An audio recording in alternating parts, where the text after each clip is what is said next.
Fill me out with your smile. Now the sunshine brings the light. Fill me out with a flame. I will let you in this game. Take me out when I'm down. 'Cause with you I'm safe and sound. I'm safe and sound. I'm safe and sound. I'm safe and sound. I'm safe and sound. I'm safe and sound. I'm safe and sound. I'm safe and sound. Kelompok 18, lindungi pejuang lingkungan. Selamatkan lingkungan. Selamat beraktivitas. Bebaskan ketua kami Sorbatua Sialagan. Tutup tebal. Lihatlah berita ini, Le. Apa itu berita tuh, Le? Ini Sobar Tua Sialagan ditangkap dia. Loh, kok ditangkap ya? Seharusnya kan dilindungi, Le. Ngapain ditangkap? Seharusnya kan ada Le, regulasi yang mengatur tentang perlindungan khusus bagi pejuang lingkungan, Le. Iya, aku pun bingung ini, Le. Kok ditangkap ya? Iya, gimana sih? Gimana sih ini ya?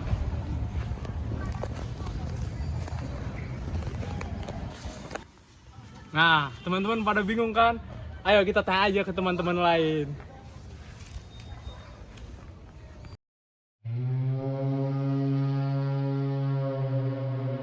Sejauh ini sih nggak ada ya.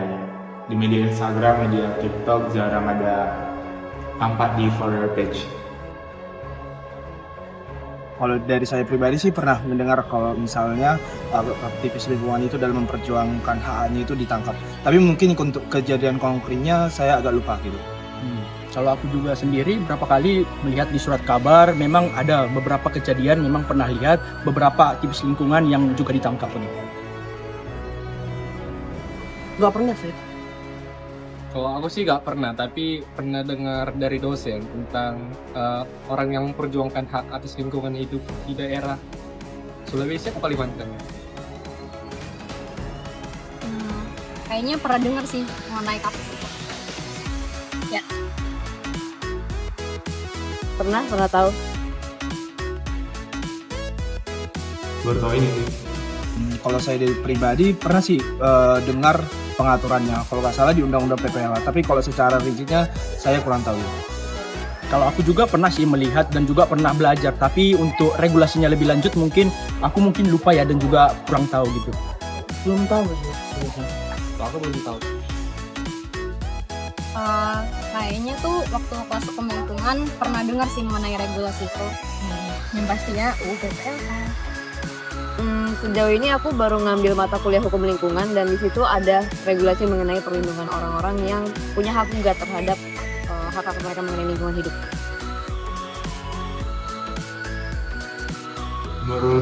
Menurut saya itu termasuk melanggar kebebasan dia dalam berpendapat ya, karena apalagi mereka juga dalam hal yang baik gitu pendapatnya tentang lingkungan hidup itu memperjuangkan ya kan. Udah kayak netizen yang ngomong kayak menurut saya itu Kalau kita berkaca secara hak asasi manusia itu jelas bertentangan, karena misalnya kalau kita lihat pengaturannya di Undang-Undang Dasar kita kan hak atas lingkungan hidup yang baik itu sebenarnya udah diatur gitu dalam konstitusi kita. Jadi ketika ada seseorang yang ingin memperjuangkan haknya, ya jelas itu udah secara implisit adalah merupakan pelanggaran terhadap hak-hak dari manusia itu sendiri. Kalau aku juga sih lebih ke arah kontra dan mungkin kita semua yang ditanya hal demikian mungkin akan cenderung kontra karena apa? Para aktivis ini tentunya untuk memperjuangkan dan melindungi apa yang menjadi hak-hak dari esensi lingkungan itu sendiri, dan ini juga untuk keberlanjutan akan lingkungan untuk generasi kita mendatang, dan pastinya kontra akan hal tersebut. Menurut saya sih itu aneh ya, karena masa memperjuangkan hak ditangkap sih, nggak logis aja sih sebenarnya. Gitu sih. Kalau menurutku tergantung sebenarnya. Kalau sebenarnya aktivisnya nggak melakukan apa-apa yang melanggar suatu peraturan perundang-undangan, ya itu ya benar, nggak logis sebenarnya kalau dia ditangkap tanpa ada kesalahannya gitu. Tapi kalau memang dalam aktivisnya dalam contohnya demo atau orasi gitu, dia ada ujaran kebencian atau ujaran kebencian atau pencemaran nama baik, yang dimana itu kan melanggar undang-undang atau peraturan perundang-undangan. Nah kalau ditangkap ya wajar sebenarnya kalau ditangkap dengan alasan adanya pelanggaran hukum itu menurutku. Harusnya sih nggak ditangkap ya, karena kan title-nya dia melindungi nih.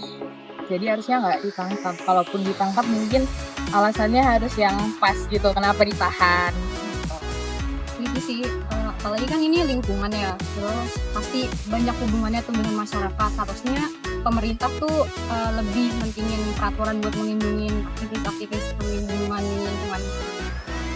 Menurut saya itu melanggar HAM karena kita punya hak asasi manusia kan, dan itu termasuk untuk mendapatkan lingkungan hidup yang baik, tempat tinggal yang baik. Dan kalau kita menuntut hak kita mengenai itu, terus kita dapat perlakuan represif, itu sama aja nggak sih melanggar hak asasi manusia?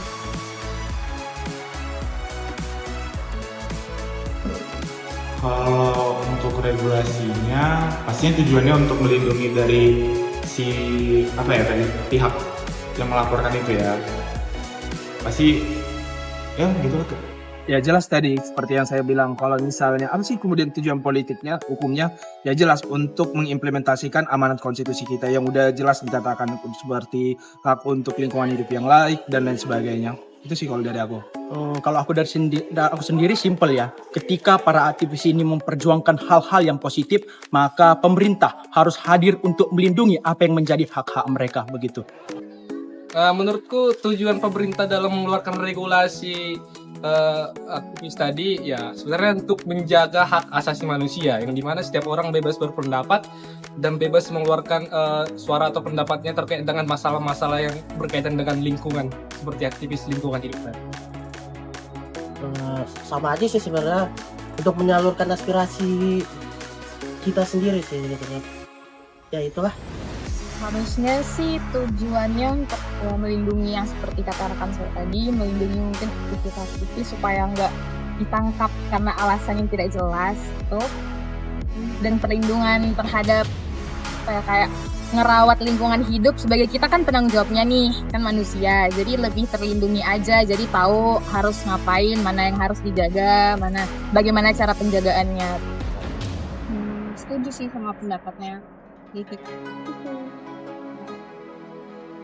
Salah satunya mungkin untuk mewujudkan undang-undang dasar, karena di undang-undang dasar kan di situ terletak semua ya, hak manusia, hak manusia, dan salah satunya ya lingkungan hidup tadi. Jadi perwujudannya itu melalui regulasi di dalam politik hukum itu tadi. Nah teman-teman, tadi kan kita telah mendengarkan bagaimana pendapat teman-teman mahasiswa kita mengenai perlindungan orang atau aktivis yang ditangkap dalam memperjuangkan lingkungan hidup. Nah, selanjutnya mari kita dengarkan langsung dari salah satu aktivis lingkungan hidup. Baik, terima kasih teman-teman.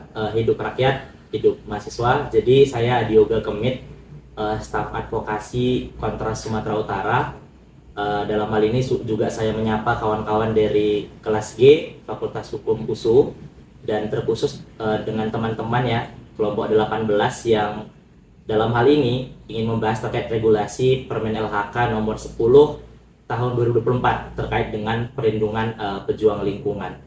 Nah, pertama aku kira ini kabar gembira ya pastinya terkait dengan Permen LHK nomor 10 ini, karena secara politik will udah ada niat baik daripada pemerintah untuk menghadirkan regulasi perlindungan, pencegahan, dan juga penanganan terhadap kasus-kasus yang melibatkan pejuang lingkungan hidup.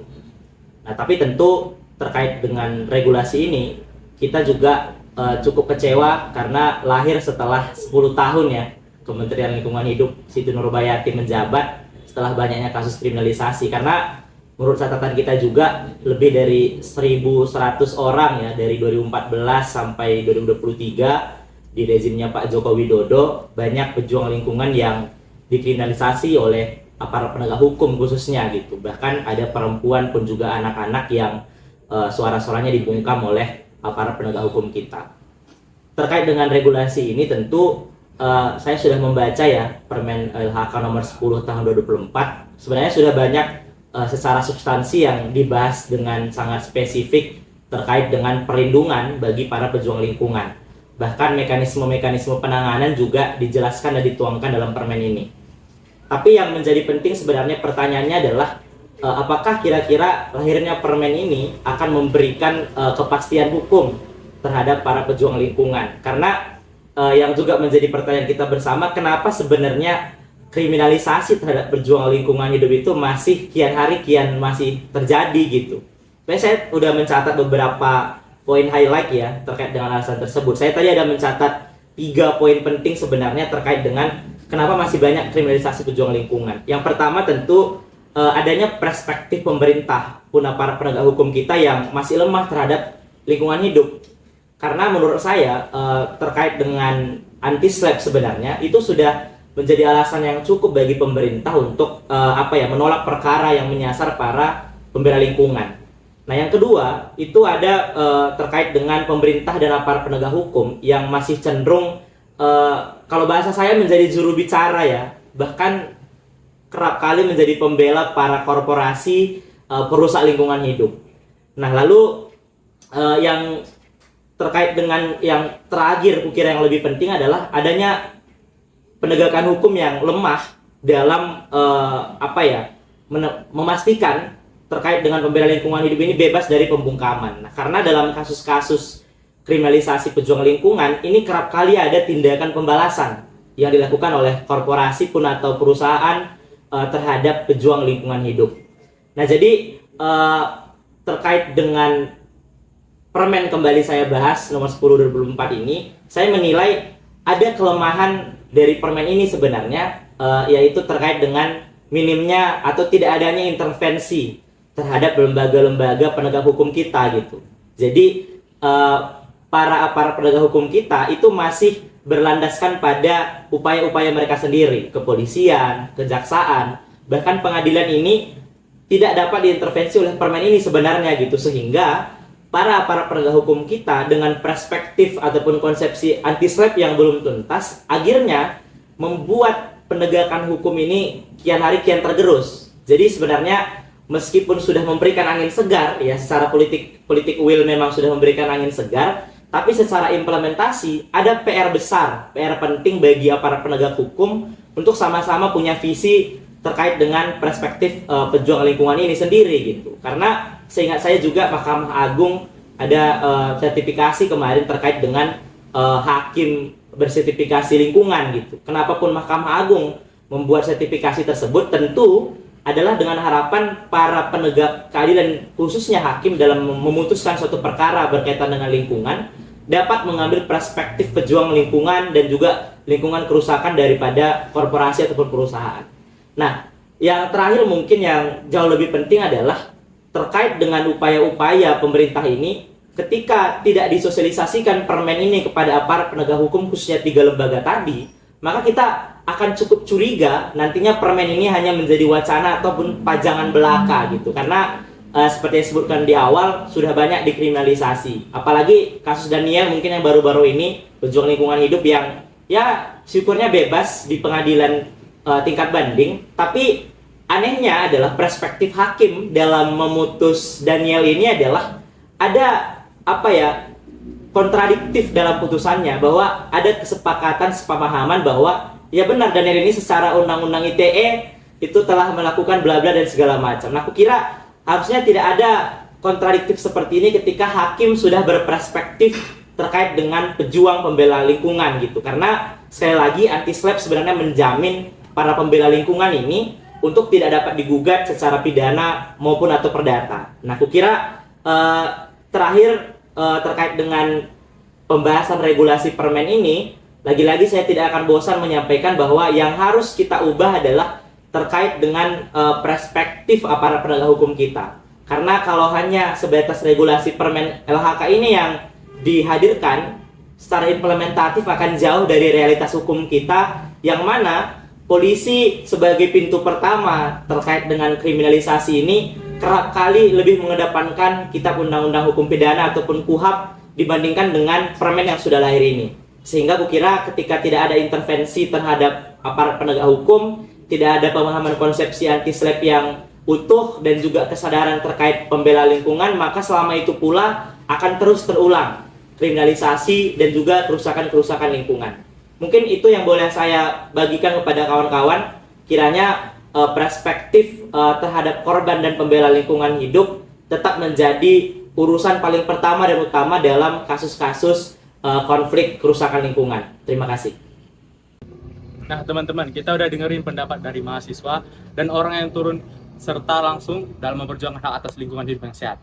Jadi sebenarnya teman-teman, dasar hukum yang utama dalam melindungi orang yang memperjuangkan hak atas lingkungan hidup yang baik dan sehat adalah Undang-Undang Nomor 32 Tahun 2009 tentang Perlindungan dan Pengelolaan Lingkungan Hidup. Dalam UU PPLH ini terdapat pasal yang secara khusus mengatur perlindungan bagi mereka orang yang memperjuangkan hak atas lingkungan yang baik dan sehat. Jadi teman-teman, pasalnya itu pasal 66 yang menegaskan bahwa setiap orang yang memperjuangkan hak atas lingkungan hidup yang baik dan sehat tidak dapat dituntut secara pidana maupun digugat secara perdata.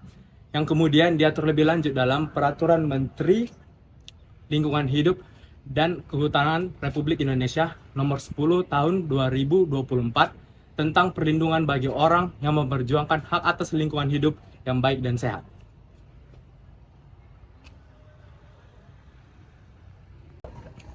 Nah teman-teman, kira-kira tahu nggak sih apa tujuan politik hukum pemerintah dalam melindungi orang yang sedang memperjuangkan hak atas lingkungan hidupnya? Yang pertama itu adalah mendorong partisipasi masyarakat dengan memberikan rasa aman kepada masyarakat yang ikut terlibat aktif dalam upaya perlindungan dan pengelolaan lingkungan hidup. Yang kedua, mencegah kriminalisasi terhadap individu ataupun kelompok yang sedang memperjuangkan hak atas lingkungan hidup. Nah, yang ketiga adalah menguatkan penegakan hukum dengan menjamin penegakan hukum tersebut kepada kasus-kasus lingkungan dengan secara adil dan transparan. Dan yang terakhir adalah meningkatkan kualitas lingkungan hidup. Dengan adanya penegakan hukum yang kuat, maka masyarakat dengan rasa aman tersebut mampu berupaya dalam meningkatkan kualitas lingkungan hidup yang lebih baik dan berkelanjutan. Meskipun telah memiliki payung hukum yang kuat, namun dalam prakteknya masih terdapat tantangan-tantangan dalam implementasi politik hukum perlindungan bagi orang yang memperjuangkan terhadap lingkungan hidup itu sendiri, yaitu yang pertama, interpretasi hukum yang beragam, yaitu penafsiran hukum yang berbeda, yaitu mengenai pasal 66 Undang-Undang PPLH, sehingga dalam prakteknya perlindungan terhadap orang-orang yang memperjuangkan lingkungan hidup itu sendiri belum konsisten. Yang kedua, yaitu aturan hukum yang lemah. Dalam prakteknya, dalam kasus-kasus lingkungan hidup masih berjalan secara lambat dan tidak efektif. Dan yang ketiga, yaitu ancaman terhadap pejuang lingkungan. Dalam memperjuangkan lingkungan hidup yang baik dan sehat, para pejuang lingkungan seringkali mendapatkan ancaman-ancaman dari pihak-pihak yang berkepentingan. Setelah mendengarkan penjelasan dari teman-teman kita, dapat disimpulkan bahwa perlindungan terhadap pejuang lingkungan hidup sangatlah penting untuk Indonesia yang berkelanjutan, meskipun dalam praktiknya masih banyak tantangan yang harus diatasi. Dengan kerjasama dan komitmen antar semua pihak, diharapkan perlindungan terhadap pejuang lingkungan hidup ini dapat diperkuat. Lindungi pejuang lingkungan hidup, selamatkan lingkungan.